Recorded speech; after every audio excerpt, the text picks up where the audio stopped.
അപ്പൊ ഇന്ന് നമ്മള് ഒരു MCQ പേപ്പർ ഡിസ്കഷൻ ആണ് പ്ലാൻ ചെയ്തിരിക്കുന്നത്. ഇപ്പം നമുക്കറിയാം ഈ പവർ സിസ്റ്റം എന്ന് പറയുന്ന ഈ മോഡ്യൂളിന്റെ ഒരു പ്രത്യേകത എന്ന് പറഞ്ഞു കഴിഞ്ഞാല് പവർ ജനറേഷന്റെ ഓരോ കാര്യങ്ങൾ പഠിക്കുക എന്നുള്ളത് മാത്രമേ ഉള്ളൂ. പക്ഷെ അതിലൊരു കാര്യമുണ്ട്, പണ്ടത്തെ ക്വസ്റ്റ്യൻ പേപ്പർ നോക്കുവാണെങ്കിൽ നമുക്ക് ഒത്തിരി അധികം ക്വസ്റ്റ്യൻസ് ഇതിൽ നിന്ന് കിട്ടത്തില്ല.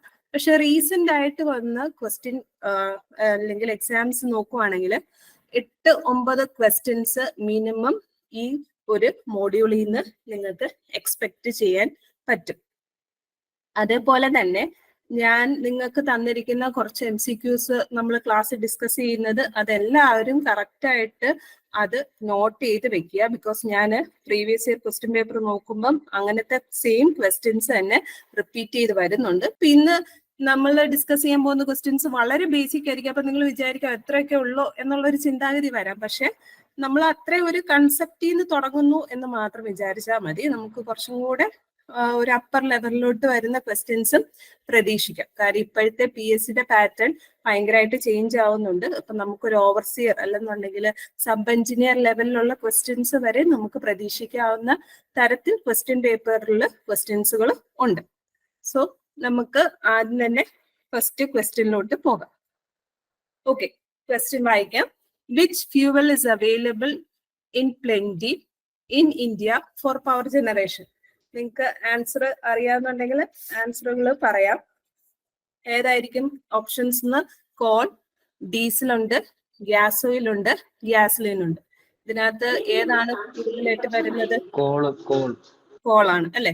കാര്യം നമ്മുടെ ഇന്ത്യയിൽ ഏറ്റവും കൂടുതൽ പവർ ജനറേഷൻ വരുന്നത് തെർമൽ പവർ പ്ലാന്റിൽ നിന്നാണ്. അപ്പൊ കോളാണ് ഏറ്റവും അബണ്ടന്റ് ആയിട്ട് നമുക്ക് ഇന്ത്യയിൽ അവൈലബിൾ ആയിട്ടുള്ള ഫ്യൂവൽ എന്ന് പറയുന്നത്. So the correct answer is call. എല്ലാവരും ക്വസ്റ്റ്യൻസ് എഴുതിയെടുത്ത് അതിന്റെ ആൻസേഴ്സ് നോട്ട് ചെയ്ത് പോവുക. ഒത്തിരി ക്വസ്റ്റ്യൻസ് സോൾവ് ചെയ്താലേ നിങ്ങൾക്ക് എന്താണേലും നന്നായിട്ട് മാർക്ക് സ്കോർ ചെയ്യാൻ പറ്റത്തുള്ളൂ കേട്ടോ. ഇത് സിമ്പിൾ ആണെന്ന് പറഞ്ഞ ആരും വിട്ടുകളയിൽ 10 മാർക്കെങ്കിൽ 10 മാർക്ക്, അതൊരു നല്ല ഡിഫറൻസ് തന്നെ ക്രിയേറ്റ് ചെയ്യും കേട്ടോ. ഓക്കെ, അടുത്ത ക്വസ്റ്റ്യനിലോട്ട് പോകാം. Which is the conventional power generation? Conventional power generation, നമ്മൾ പവർ ജനറേഷൻ ഡിസ്കസ് ചെയ്തപ്പം 2 ടൈപ്പ് ഓഫ് പവർ ജനറേഷൻ ആണ് നമ്മൾ പറഞ്ഞത്. ഒന്ന് കൺവെൻഷണലും പറഞ്ഞു, അടുത്തത് നോൺ കൺവെൻഷണലും പറഞ്ഞു. അപ്പൊ തന്നെ ഞാൻ പറഞ്ഞായിരുന്നു ഈ കൺവെൻഷണൽ നോൺ കൺവെൻഷണൽ എന്ന് പറയുമ്പോൾ അത് റിന്യൂവബിൾ എനർജി ആയിട്ട് യാതൊരു ബന്ധവുമില്ല. കൺവെൻഷണൽ എന്ന് പറഞ്ഞു കഴിഞ്ഞാൽ കാലാകാലങ്ങളായിട്ട് നമ്മൾ യൂസ് ചെയ്തുകൊണ്ടിരുന്ന പവർ ജനറേഷൻ എന്തായിരുന്നു. നോൺ കൺവെൻഷണൽ എന്ന് പറഞ്ഞു കഴിഞ്ഞാൽ റീസെന്റ് ആയിട്ട് നമ്മൾ ഡെവലപ്പ് ചെയ്ത പവർ ജനറേഷൻ ഏതാണ്. അതാണ് കൺവെൻഷണലും നോൺ കൺവെൻഷണലും തമ്മിലുള്ള വ്യത്യാസം. ഇതിൽ ചിലപ്പോൾ ചില തെറ്റിദ്ധാരണകൾ വരാം. കൺവെൻഷണൽ എന്ന് പറഞ്ഞു കഴിഞ്ഞാൽ റിന്യൂവബിൾ എനർജി ആണോ എന്നുള്ള തെറ്റിദ്ധാരണകളോ, അല്ലെങ്കിൽ നോൺ കൺവെൻഷണൽ എന്ന് പറഞ്ഞാൽ റിന്യൂവബിൾ എനർജി ആണോ, അങ്ങനെ ഒരു തെറ്റിദ്ധാരണയും വേണ്ട. കൺവെൻഷണൽ പണ്ട് തൊട്ട് നമ്മൾ യൂസ് ചെയ്തുകൊണ്ടിരുന്നത് അത് ഏതാണെന്നാണ് ചോദിച്ചിരിക്കുന്നത്. ഓപ്ഷൻസ് ഉണ്ട്: wind power, tidal power, solar power, thermal power. Thermal ആണ് കറക്റ്റ് ആൻസർ. ബാക്കിയെല്ലാം എന്താണ്? നോൺ കൺവെൻഷണൽ പവർ ആണ്. അപ്പൊ ഇവിടെ വേണമെങ്കിൽ ഇപ്പൊ നമ്മൾ തെറ്റിദ്ധാരണ വരാം, വിൻഡും ടൈഡൽ സോളാറും എല്ലാം റിന്യൂവബിൾ അല്ലേ, അതെല്ലാം നോൺ കൺവെൻഷണൽ ആണോ? അങ്ങനെ ഇല്ല. നോൺ കൺവെൻഷണൽ എന്ന് പറഞ്ഞു കഴിഞ്ഞാൽ റീസെന്റ്ലി ഡെവലപ്ഡ് ആയിട്ടുള്ള ടെക്നോളജീസ് വെച്ചിട്ടുള്ള പവർ ജനറേഷൻ, അത് മാത്രമേ അതിൽ നിന്ന് മനസ്സിലാക്കേണ്ടതായിട്ടുള്ളൂ. അടുത്ത ക്വസ്റ്റ്യൻ, സംശയമൊന്നും ഇല്ലെന്ന് ഞാൻ വിചാരിക്കുന്നു. നെക്സ്റ്റ് ക്വസ്റ്റ്യനിലോട്ട് ഞാൻ പോവാണ്. Which is the non conventional energy source? ഇവിടെ എനർജി സോഴ്സ് ആണ് ചോദിച്ചിരിക്കുന്നത്, അതായത് പവർ ജനറേഷന് വേണ്ടിയിട്ടുള്ള എനർജി സോഴ്സ്. ഓപ്ഷൻസ് നോക്കാം: വിൻഡ്, വാട്ടർ, ഡീസൽ, സ്റ്റീം. ഇതില് സ്റ്റീമും ഡീസലും എന്താണേലും തെർമൽ പവർ പ്ലാന്റിന്റെ എനർജി സോഴ്സസ് ആണ്. തെർമൽ പവർ പ്ലാന്റ് എന്ന് പറയുന്നത് എന്താണ്? കൺവെൻഷണൽ ആണ്. പിന്നെ ഓപ്ഷൻസിലോട്ട് നോക്കിയാൽ വിൻഡും വാട്ടറും ആണ് വരുന്നത്. ഇതിനകത്ത് കറക്റ്റ് ഓപ്ഷൻ എന്തായിരിക്കും? വിൻഡ് ആണ്. വാട്ടർ ആയിക്കൂടെ ഒരു ഡൗട്ട് ആർക്കെങ്കിലും ഉണ്ടോ? ഇല്ല. കാര്യം എന്താ? Water hydro electric power plant ആണ്. അത് നമ്മൾ കൺവെൻഷണൽ മെത്തേഡിന് വേണ്ടിയിട്ടാണ് യൂസ് ചെയ്തത്. So correct answer is wind. Next question. What is the natural source of energy? ഇത് നമ്മൾ നമ്മുടെ സെക്ഷനിൽ ഒന്ന് ഡിസ്കസ് ചെയ്ത. What is the natural source of energy? Sun, heat, coal, biogas. ഏതാണ് നാച്ചുറൽ സോഴ്സ് ഓഫ് എനർജി എന്ന് പറയുന്നത്? സൺ ആണ്. Correct answer is sun. അടുത്ത ക്വസ്റ്റിലോട്ട് പോവാണേ. Which is a non conventional energy source? ഇത് ഞാനിങ്ങനെ പല ക്വസ്റ്റ്യൻസുകൾ സെയിം ക്വസ്റ്റ്യൻ വരുന്നെന്ന് പറഞ്ഞു കഴിഞ്ഞാൽ പല എക്സാംസിന് ചോദിച്ചതായതുകൊണ്ട്, ഈ ഭാരത് സ്കില്ലിന്റെ തന്നെ പല എക്സാമിന് ചോദിച്ചതുകൊണ്ടാണ് ഇങ്ങനെ റിപ്പീറ്റഡ് ആയിട്ട് ക്വസ്റ്റ്യൻസ് വരുന്നത് കേട്ടോ. അന്നും പറഞ്ഞ് നിങ്ങൾ ആ ഓപ്ഷൻസ് മാത്രം നോക്കിയാൽ മതി. ചിലപ്പോൾ റിപ്പീറ്റഡ് ക്വസ്റ്റ്യൻസ് വരാം, പല രീതിയിലുള്ള സെയിം ആൻസർ വരുന്ന ക്വസ്റ്റ്യൻസുകളൊക്കെ വരാം. അതുകൊണ്ട് നിങ്ങൾ വറീഡ് ആവണ്ട. ജസ്റ്റ് ഇത് തന്നെയല്ലേ ഡിസ്കസ് ചെയ്തേന്നുള്ളൊരു ധാരണ വേണ്ട. പല രീതിയിൽ എങ്ങനെ ക്വസ്റ്റ്യൻസ് വരാം എന്നൊന്ന് അറിഞ്ഞിരിക്കുക, അത്രേ ഉള്ളൂ. So, which is a non-conventional energy source? Non-conventional sunrise ആണ്. Lignite, stored water, pulverised call എല്ലാം നമുക്ക് കൺവെൻഷണൽ ആണ്. കറക്റ്റ് ആൻസർ എന്ന് പറയുന്നത് sunrise. Okay, next question. Now, what is the main disadvantage of non-conventional power generation? Non-conventional power generationന്റെ main disadvantage എന്താണ്? അതിനു മുമ്പ് നമുക്ക് വേണമെന്നുണ്ടെങ്കിൽ conventional non conventional power generation തമ്മിലുള്ള ഒരു കമ്പാരിസൺ ഒന്ന് നോക്കാം. ഇത് ഡിസ്കസ് ചെയ്തിട്ടില്ലായിരുന്നു. അപ്പൊ ഇതൊരു അഡീഷണൽ പോയിന്റ് ആയിട്ട്, എക്സ്ട്രാ പോയിന്റ് ആയിട്ട് നിങ്ങൾ ഇത് നോട്ട് ചെയ്ത് വെച്ചാൽ മതി. അപ്പൊ ഇവിടെ മെറിറ്റ്സ് എന്തൊക്കെയാണ്? ഒരു അഡ്വാൻറ്റേജ്, ഒരു നോൺ കൺവെൻഷണലിന്റെ അഡ്വാൻറ്റേജസ് എന്താണെന്നാണ് പറയുന്നത്. അതിന്റെ അഡ്വാൻറ്റേജസ് എന്ന് പറഞ്ഞു കഴിഞ്ഞാൽ കൂടുതൽ എനർജി പ്രൊഡ്യൂസ് ചെയ്യാൻ പറ്റും. പിന്നെ സെക്യൂരിറ്റി റിസ്ക് കുറവാണ്. സെക്യൂരിറ്റി റിസ്ക് കുറവാന്ന് പറഞ്ഞു കഴിഞ്ഞാൽ ന്യൂക്ലിയർ എനർജി എന്ന് പറയുന്നത് ഒരു കൺവെൻഷണൽ സോഴ്സ് ഓഫ് പവർ അല്ലെങ്കിൽ കൺവെൻഷണൽ പവർ സ്റ്റേഷൻ ആണ്. അത് വെച്ച് നോക്കുമ്പോൾ നമുക്ക് അവിടുത്തെ സെക്യൂരിറ്റി എന്ന് പറയുന്നത്, സെക്യൂരിറ്റി റിസ്ക് കുറവാണ്. അതേപോലെ തന്നെ പൊല്യൂട്ടൻസ് പ്രൊഡ്യൂസ് ചെയ്യുന്നില്ല. അതേപോലെ green house effect, global warming, ഇതെല്ലാം നമുക്ക് അവോയ്ഡ് ചെയ്യാൻ പറ്റുന്നുണ്ട്. ആൻഡ് അനദർ ഇമ്പോർട്ടൻറ്റ് കാര്യം എന്ന് പറയുന്നത് less running and maintenance cost ആണ്. ഇത് ഒരിക്കലും തീർന്നു പോകുന്നില്ല. കാര്യം നമ്മൾ യൂസ് ചെയ്യുന്നത് സണ്ണ്, വിൻഡ്, ടൈഡല് അങ്ങനെയുള്ള റിന്യൂവബിൾ എനർജി സോഴ്സസ് ആയതുകൊണ്ട് അതൊരിക്കലും ഡിസ്ട്രോയിഡ് ആവുന്നില്ല. പിന്നെ ആദ്യം നമുക്ക് ഇനീഷ്യൽ ഇൻവെസ്റ്റ്മെന്റ് എന്ന് പറയുന്നത് കൂടുതലാണെന്നുണ്ടെങ്കിൽ പോലും നമ്മുടെ എനർജി ഡിമാൻഡിനെ ഇപ്പൊ കൂടുതലായിട്ടും സപ്പോർട്ട് ചെയ്യാൻ വേണ്ടിയിട്ട് നമുക്ക് സോളാർ പവർ, വിൻഡ് പവർ അങ്ങനെയുള്ള സോഴ്സസിനെ നമുക്ക് യൂട്ടിലൈസ് ചെയ്യാൻ പറ്റും. സോ അതൊരു ലൈഫ് ലോങ് ഇൻവെസ്റ്റ്മെന്റ് പോലെ തന്നെ കിടന്നോളും. അതുകൊണ്ട് ഇനീഷ്യൽ ഇൻവെസ്റ്റ്മെന്റിനെ നമ്മുടെ എനർജി യൂട്ടിലൈസേഷൻ വെച്ചിട്ട് നമുക്ക് മെയിൻറ്റെയിൻ ചെയ്ത് പോകാൻ പറ്റും. അതേപോലെ തന്നെ ഇത് എൻവയോൺമെന്റൽ പ്രോബ്ലംസ് ക്രിയേറ്റ് ചെയ്യുന്നില്ല. സോ ഇതാണ് അഡ്വാൻറ്റേജസ് എന്ന് പറയുന്നത്. നമുക്ക് ഡിസഡ്വാൻറ്റേജസ് കൂടി ഒന്ന് നോക്കാം. ഡിസഡ്വാൻറ്റേജ് എന്ന് പറഞ്ഞു കഴിഞ്ഞാൽ അതൊരു ഡെവലപ്പിംഗ് സ്റ്റേജിലാണ്. അതായത് ഇപ്പൊ നമുക്കറിയാം വിൻഡ് എനർജി അല്ലെങ്കിൽ സോളാർ എനർജി, ടൈഡൽ എനർജി, ഇതിനകത്ത് നിന്നൊക്കെ മാക്സിമം എനർജി നമുക്ക് യൂട്ടിലൈസ് ചെയ്തെടുക്കാനുള്ള ടെക്നോളജീസ് ഡെവലപ്പ് ചെയ്ത് വരുന്നേ ഉള്ളൂ. ഇപ്പൊ റീസെന്റ് ആയിട്ട്, നേരത്തെയൊക്കെ സോളാർ പാനൽ ഫിക്സ്ഡ് ആയിരുന്നു. നമുക്ക് സണ്ണിന്റെ ഈ റൊട്ടേഷൻ അനുസരിച്ച് നമുക്കത് റൊട്ടേറ്റ് ചെയ്യാൻ പറ്റുന്നില്ല. പക്ഷെ നൗവേഡേയ്സ് ഇപ്പോഴത്തെ കേസുകളിൽ അങ്ങനെ റൊട്ടേറ്റ് ചെയ്യാൻ പറ്റുന്ന ഡിവൈസോട് കൂടിയാണ് വരുന്നത്. അപ്പൊ അങ്ങനെ വരുമ്പോഴത്തേക്ക് ടെക്നോളജി ഡെവലപ്പ് ചെയ്ത് വരുന്നേ ഉള്ളൂ. അതുകൊണ്ട് തന്നെ അതൊരു ഡെവലപ്പിംഗ് സ്റ്റേജിലാണ്. That is the first disadvantage. പിന്നെ ഇനീഷ്യൽ കോസ്റ്റ് കൂടുതലാണ്, എഫിഷ്യൻസി കുറവാണ്.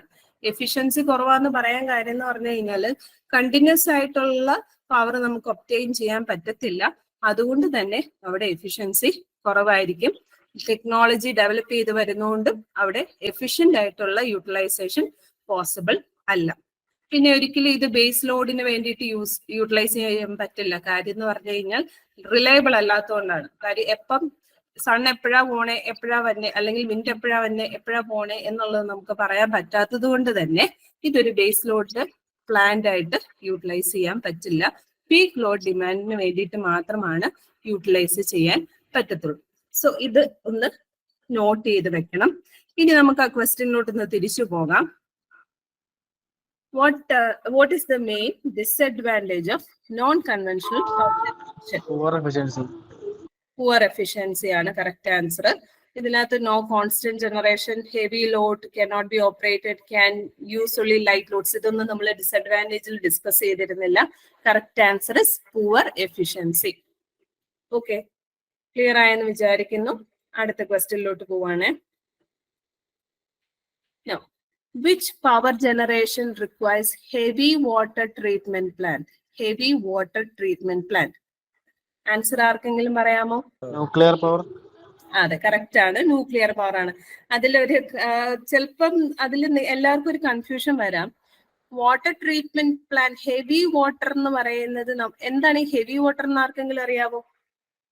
ഹെവി വാട്ടർ നമ്മൾ എവിടെയെങ്കിലും ഡിസ്കസ് ചെയ്തതായിട്ട് ഓർമ്മയുണ്ടോ? പഠിച്ചായിരുന്നോ? ന്യൂക്ലിയർ പവർ പ്ലാന്റ് പഠിച്ചായിരുന്നോ? മോഡറേറ്ററിൽ ആ, മോഡറേറ്ററിൽ യൂസ് ചെയ്യുന്നുണ്ട്. മറന്നുപോയോ അതോ പഠിക്കാത്തതാണോ?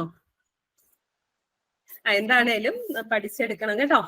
ഇപ്പം അതായത് ആഡ് ഓൺ കയറി വന്നതാണ്, കുഴപ്പമില്ല. അത് ന്യൂക്ലിയർ പവർ പ്ലാന്റിലെ ഒരു ക്വസ്റ്റ്യൻ ആണ്. ഹെവി വാട്ടർ എന്ന് പറയുന്നത് നമ്മൾ യൂസ് ചെയ്യുന്നത് മോഡറേറ്റർ ആയിട്ട് യൂസ് ചെയ്യുന്നതാണ്. അപ്പൊ ഇവിടെ നമുക്ക് ചിലപ്പം വേറൊരു കൺഫ്യൂഷൻ വരാം. വാട്ടർ ട്രീറ്റ്മെന്റ് പ്ലാന്റ് ആണോ ഉദ്ദേശിക്കുന്നത് എന്നുള്ള കൺഫ്യൂഷൻ വരാം. അല്ല, ഹെവി വാട്ടർ വേണ്ടിയിട്ടുള്ള ട്രീറ്റ്മെന്റ് പ്ലാന്റ് എന്നാണ് ഉദ്ദേശിച്ചിരിക്കുന്നത്. Correct answer is nuclear power plant. ഓർത്തിരുന്നോണം, ഹെവി വാട്ടർ ആണ് ക്വസ്റ്റ്യൻ. ഓക്കെ, അടുത്തയിലോട്ട് പോവാമേ. Which turbine is used for high heads in hydro electric power plant? എളുപ്പമുള്ള ക്വസ്റ്റ്യൻ അല്ലേ? Impulse turbine. Impulse turbine. ഇനി നിങ്ങൾ ഒരു കാര്യം കൂടി ശ്രദ്ധിച്ചിരുന്നോണം. ഈ ഹൈ ഹെഡ് ലോ ഹെഡിന്റെ ഒക്കെ എത്ര മീറ്റർ ആണ് എന്നുള്ളത് കറക്റ്റ് ആയിട്ട് പഠിച്ചിരുന്നോണം. PSCയുടെ അനുസരിച്ച് ഹൈ ഹെഡ് എന്ന് പറയുന്നത് എത്രയാണ്? ഗ്രേറ്റർ ദാൻ എത്ര വരും? Greater than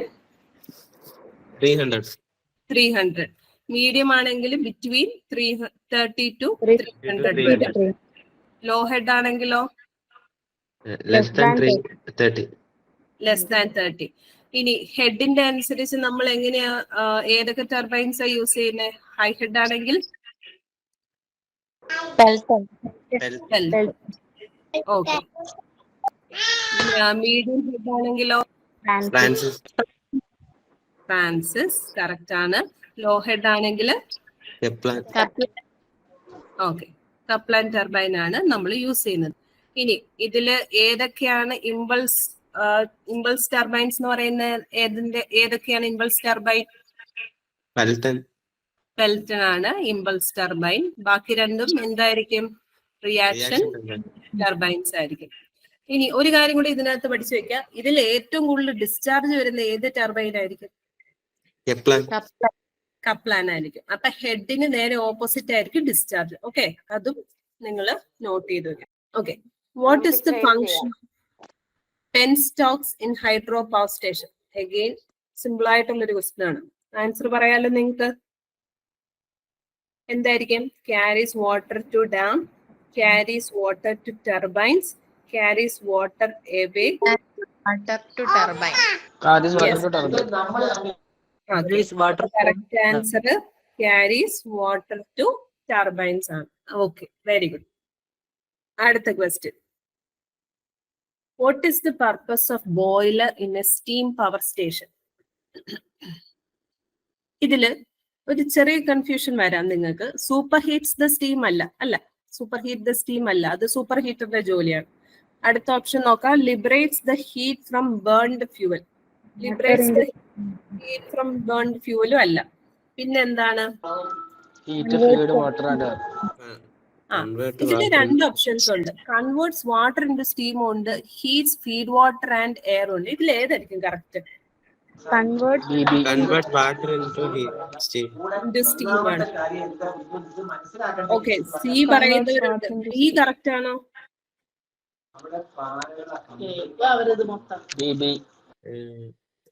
heats feed water and air ഏതാ? ബി എന്ന് പറയുന്നത് ഫീഡ് വാട്ടർ ആൻഡ് എയർ. എക്കണോമിക്സിൽ ഫീഡ് വാട്ടർ മാത്രമല്ലേ ഉള്ളൂ, എയറിനെ ഉണ്ടോ? ആണ്. അത് രണ്ടും രണ്ട്. അപ്പൊ ഇത് കൺവേർട്സ് വാട്ടർ ഇൻറ്റു സ്റ്റീം ആണെന്നാണ് കറക്റ്റ് പറയുന്നത്. അല്ല, അത് തെറ്റാണ്. ഇത് heats feed water and air എന്നാണ്. ഇത് ഇത് നമ്മുടെ ഭാരത് സ്കില്ലിന്റെ ഒരു ക്വസ്റ്റിന്റെ ആൻസർ കീയില് heats feed water and air ആണ് കറക്റ്റ് ആയിട്ട് ഉത്തരം പറയുന്നത്. ഓക്കെ, ഏതാ? മോക്ക് ടെസ്റ്റിന്റെ ആപ്പിൽ കൊടുത്തിരിക്കുന്ന കറക്റ്റ് ആൻസർ എന്ന് പറയുന്നത് heats feed water and air ആണ്. പലയിടത്തും തപ്പിയപ്പോഴും correct answer heats feed water and air എന്നാണ് കൊടുത്തിരിക്കുന്നത്. അപ്പം അത് അങ്ങനെ തന്നെ പഠിക്കുക. PSCയുടെ നമുക്ക് പറയാൻ പറ്റില്ല ഏതാ കറക്റ്റ് എന്നുള്ളത്, ശരിക്കും പറയാൻ പറ്റില്ല. ഇതിനകത്ത് ഇപ്പൊ ഓപ്ഷൻ കൊടുത്തിരിക്കുന്നത് heats feed water and air എന്നാണ് കൊടുത്തിരിക്കുന്നത്. പക്ഷെ അത് ആക്ച്വലി പറഞ്ഞു കഴിഞ്ഞാൽ അത് എയർ പ്രീ ഹീറ്ററിന്റെ എക്കണോമൈസറിന്റെയും ഫംഗ്ഷൻ ആണ് കേട്ടോ. Actually speaking correct answer converts water into steam ആണ്. പക്ഷെ കീയിൽ കൊടുത്തിരിക്കുന്നത് heats feed water and air ആണ്. നമുക്കറിയാം PSCയുടെ ക്വസ്റ്റ്യനുകളും അങ്ങനെയൊക്കെ തന്നെയായിരിക്കും. അതുകൊണ്ട് ഇത് പഠിച്ചു വെക്കുക, അതിൽ നമുക്ക് വേറെ ഓപ്ഷൻ ഇല്ല കേട്ടോ. അടുത്ത question, which type of power plant is more efficient? ഏതായിരിക്കും? Diesel plant, steam power, hydroelectric, nuclear power. Correct answer hydroelectric ആണ്, ന്യൂക്ലിയർ പവർ അല്ല കേട്ടോ. ഹൈഡ്രോ ഇലക്ട്രിക് ആണ് കറക്റ്റ് ആൻസർ. കൂടുതൽ എഫിഷ്യന്റ് ആയിട്ടുള്ള പവർ പ്ലാന്റ് എപ്പോഴും ഹൈഡ്രോ ഇലക്ട്രിക് പവർ പ്ലാന്റ് ആണ്. അതിന്റെ അഡ്വാൻറ്റേജസ് നിങ്ങൾ ശ്രദ്ധിച്ചോളാം.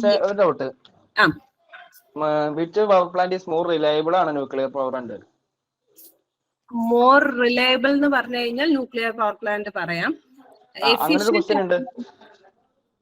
അങ്ങനെ ഒരു ക്വസ്റ്റ്യൻ ഉണ്ട് അല്ലേ? ഓക്കെ. അത് നിങ്ങൾ അപ്പൊ അത് ശ്രദ്ധിച്ചോണം. അതായത് എഫിഷ്യന്റ് എന്ന് പറയുമ്പോഴത്തേക്ക് ഹൈഡ്രോ ഇലക്ട്രിക് ആണ്. കാര്യം അതിനകത്ത് നമുക്ക് കൂടുതൽ ലോസസ് വരുന്നില്ല. അതാണ് അതിന്റെ അകത്ത് മെയിൻ ആയിട്ടുള്ള കാര്യം. കൺവേർഷൻ ഇത് ഇപ്പം ന്യൂക്ലിയർ പവറിൽ എന്ന് പറയുമ്പോഴത്തേക്കും ബോയിലർ കയറി വരുന്നുണ്ട്. മനസ്സിലായോ? അതായത് ഓക്കെ, അപ്പൊ അത് നോക്കിയാൽ മതി. നമുക്ക് ഈ ബോയിലറുകളൊക്കെ വരുന്ന പ്ലാന്റുകളാണെങ്കിൽ എഫിഷ്യൻസി കുറവായിരിക്കും. ഹൈഡ്രോ ഇലക്ട്രിക്കലില് ബോയിലർ വരുന്നില്ല, നേരിട്ട് കൺവേർഷനെ വരുന്നുള്ളൂ. അതുകൊണ്ടാണ് എഫിഷ്യൻസി കൂടുതലാന്ന് പറയുന്നത്. ഓക്കെ, അപ്പൊ നെക്സ്റ്റ് ക്വസ്റ്റ്യനിലോട്ട് പോവാം.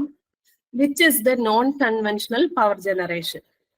നോൺ കൺവെൻഷണൽ പവർ ജനറേഷൻ ആണ് ചോദിച്ചിരിക്കുന്നത്. ആൻസർ പവർ ജനറേഷൻ ആണ് കറക്റ്റ് ആൻസർ. എല്ലാവരും ഒരു കാര്യം കൂടെ ശ്രദ്ധിച്ചോണം. ഇതില് ചിലപ്പോ കൺഫ്യൂസിംഗ് ആയിട്ടുള്ള ക്വസ്റ്റ്യൻസ് വരുന്നത് അഡ്വാൻറ്റേജസ് ഡിസഡ്വാൻറ്റേജസ് എന്നാണ് കൺഫ്യൂസിംഗ് ആയിട്ടുള്ള ക്വസ്റ്റ്യൻസ് വരാനുള്ള ചാൻസ് വരിക. ഓക്കെ, അതുകൊണ്ട് എല്ലാ പവർ പ്ലാന്റിന്റെ അഡ്വാൻറ്റേജസും ഡിസഡ്വാൻറ്റേജസും നന്നായിട്ട് പഠിച്ചു വെച്ചോളൂ. ഓക്കെ. അടുത്ത ക്വസ്റ്റ്യൻ, നിങ്ങളുടെ മോക്ക് ടെസ്റ്റ് ഒക്കെ എടുത്ത് നോക്കിയാൽ പലതിനകത്ത് അഡ്വാൻറ്റേജ് ഡിസഡ്വാൻറ്റേജ് ഒക്കെ ചോദിച്ച ക്വസ്റ്റ്യൻസ് വരുന്നുണ്ട് കേട്ടോ.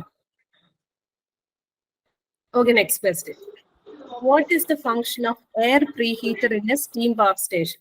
എന്താണ് എയർ പ്രീഹീറ്റർ ചെയ്യുന്നത്? Extract heat from flue gases and heat input air. Option D. വേറെ ആരെങ്കിലും വേറെ എന്തെങ്കിലും ഉത്തരം പറഞ്ഞായിരുന്നോ? ഇല്ലെന്ന് വിചാരിക്കുന്നു. അപ്പം 3 കാര്യങ്ങളാണ് സ്റ്റീം പവർ സ്റ്റേഷനിൽ ഇമ്പോർട്ടന്റ് ആയിട്ട് നമ്മൾ പറഞ്ഞത്. എയർ പ്രീഹീറ്റർ, എക്കണോമൈസർ ഉണ്ട്, പിന്നെ എന്താണ്, സൂപ്പർ ഹീറ്റർ ഉണ്ട് അല്ലേ?